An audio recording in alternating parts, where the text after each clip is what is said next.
key to understanding any of the poetry of T.S. Eliot is some familiarity with what he himself says about his project.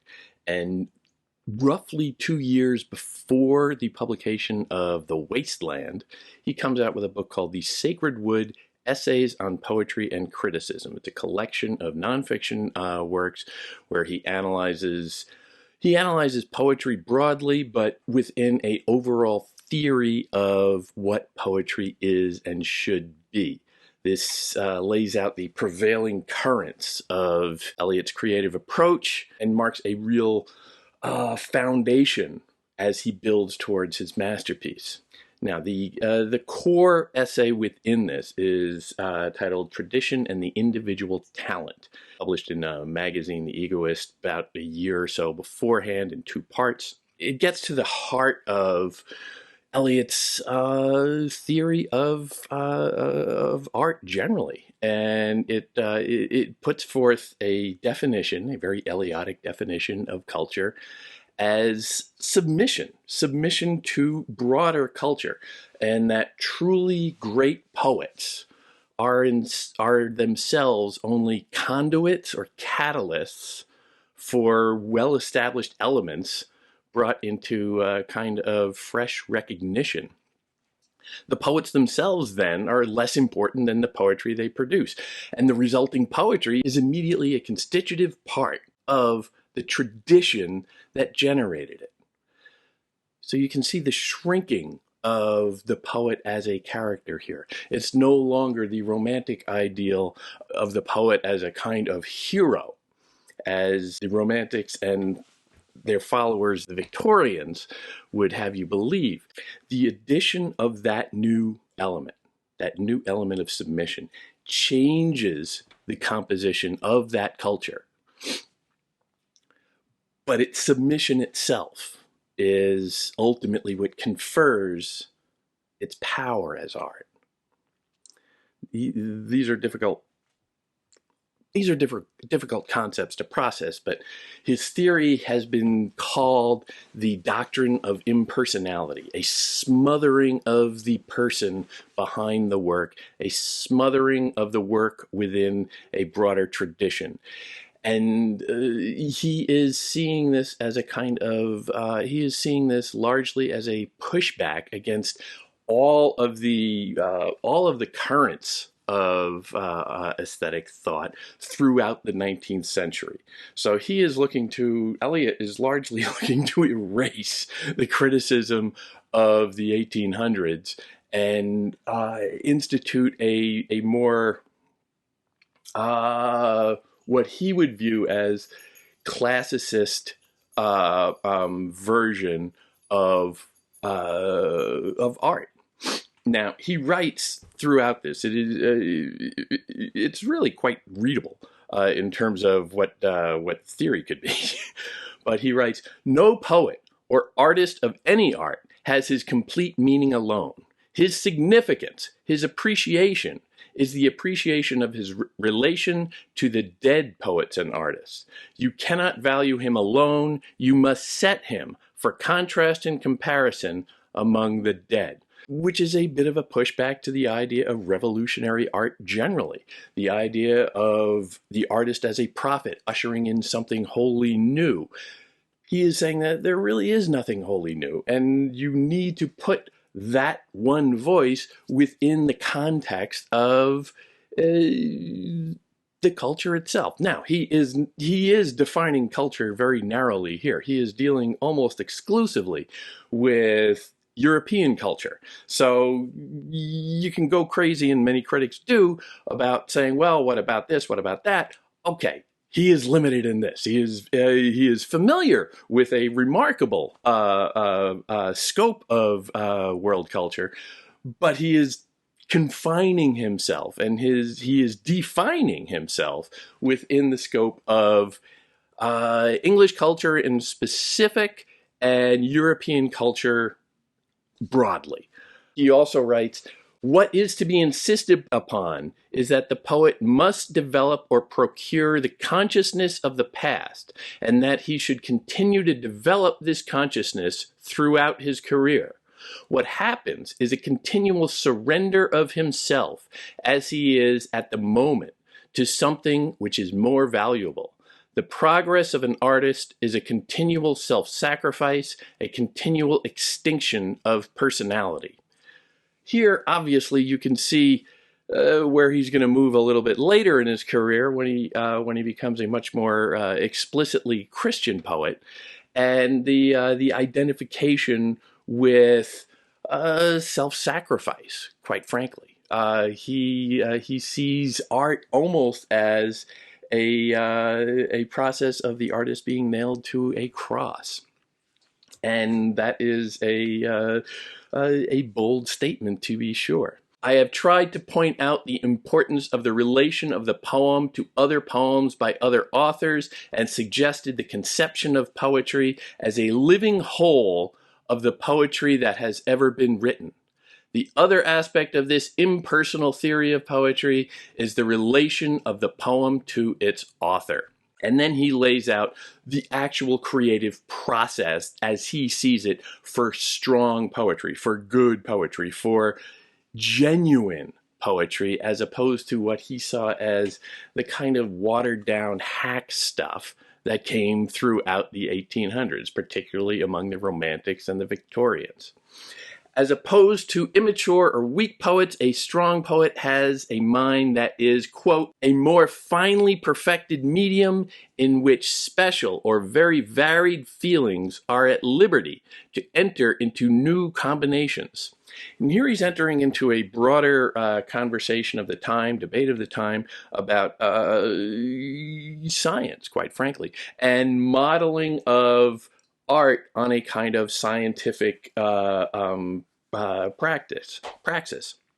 Within the essay, he compares the chemical composition or the creation of sulfuric acid to a poetic process. And you don't have to necessarily know the chemistry behind that, but the fact that he is reaching for something very concrete and solid and indisputable as science at the end of the 19th, beginning of the 20th century, but also that he sees this as a kind of universal law, as something that is indisputable. Also, of course, a mixture of the ideal and the material and coming into place, and how he actually sees that is ultimately a kind of process of decomposition, where something gets added to something else, breaks it down, and then becomes something new. Now, in pressing this chemical definition of art, Eliot quotes passages from The Revenger's Tragedy, which is a 17th century drama written by either Thomas Middleton or Cyril Tourneur, where he dissects the affects of emotion and feeling, and where the true alchemy of art proceeds. This balance of contrast and emotion is in the dramatic situation in which the speech is pertinent, but the situation alone is inadequate to it.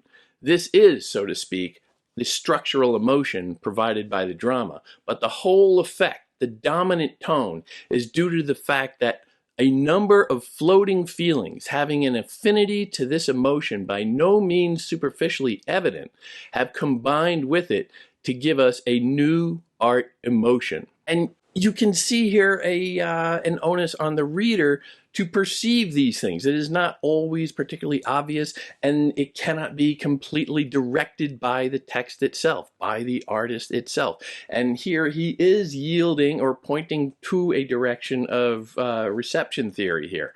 And you can see him demanding a rigorous reading of this stuff and a expectation that some of it is going to escape, because he's describing the witness of a kind of atomic process where meaning is bouncing off one another just by the creation of certain circumstances within the work. The work itself can only, the poetry itself can only create these circumstances, and then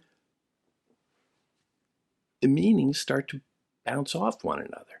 And it is up to the reader then to perceive this. And the reader becomes a kind of poet himself in this act. And again, you can see this this sharp turn away from popular art in the 20th century really taking hold here, where the reader is expected to be a kind of poet in himself in the way he is able to trace these things.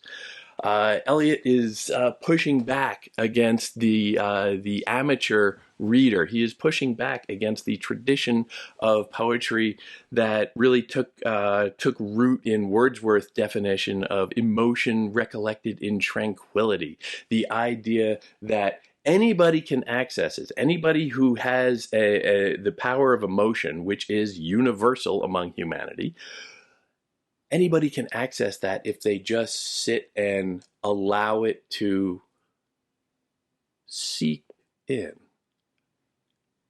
Recollected in tranquility. A process of the mind slowly sifting through an emotional experience from presumably the past. Eliot writes, "For it is neither emotion nor recollection nor, without distortion of meaning, tranquility. It is a concentration, a new thing resulting from the concentration of a very great number of experiences which to the practical and active person would not seem to be experiences at all. It is a concentration which does not happen consciously or of deliberation. These experiences are not recollected, and they finally unite in an atmosphere which is tranquil only in that it is a passive attending upon the event. If it is not active, if it is not deliberate, it is somewhat subconscious. It is almost Jungian here. And you can see the difficulty of the Imagist project that he is experimenting with here as well, where these often undigested images that leave readers puzzling with no connective material between them, these undigested images work on your subconscious in a way. And you cannot necessarily recollect it. You cannot necessarily think your way through it. If you start adding it together, it becomes trite. But it should, of its own, catalyze a chemical experience within your subconscious that you understand or that you experience as the sublime of art, the essence of art, the disturbance of art. He says, poetry is not a turning loose of emotion, but an escape from emotion. It is not the expression of personality, but an escape from personality. Again, more submission. Again, a denial of the inexpert experiencer of emotion, and the rejection of the idea of the hero that feels. And so much of the Romantic era was, of course, about emotion and feeling. And this is how I feel. This is how I experience this. And this is pushing back on that very vigorously. It is an escape from emotion. The emotion is very human. The emotion is very surface. The emotion is oh so very unrefined for somebody as reserved and somewhat cold as Mr. Eliot. And so he is very uncomfortable with emotion. So he is locating poetry outside of emotion and outside the self, outside self-expression. The idea that the poet is the immediate and indispensable element of transmitting meaning. The poem itself in this construction should be only a catalyst. And it can only reach that by dissolving the self entirely and shunning any concept of personality. And of course, we're seeing the genesis of the new critics theory right here. The idea that biography of the poet is irrelevant and that we should just deal with the work itself. And the emptying out of oneself, which does honestly reflect an Eastern philosophy that he does dabble in from time to time, and many critics have noticed this.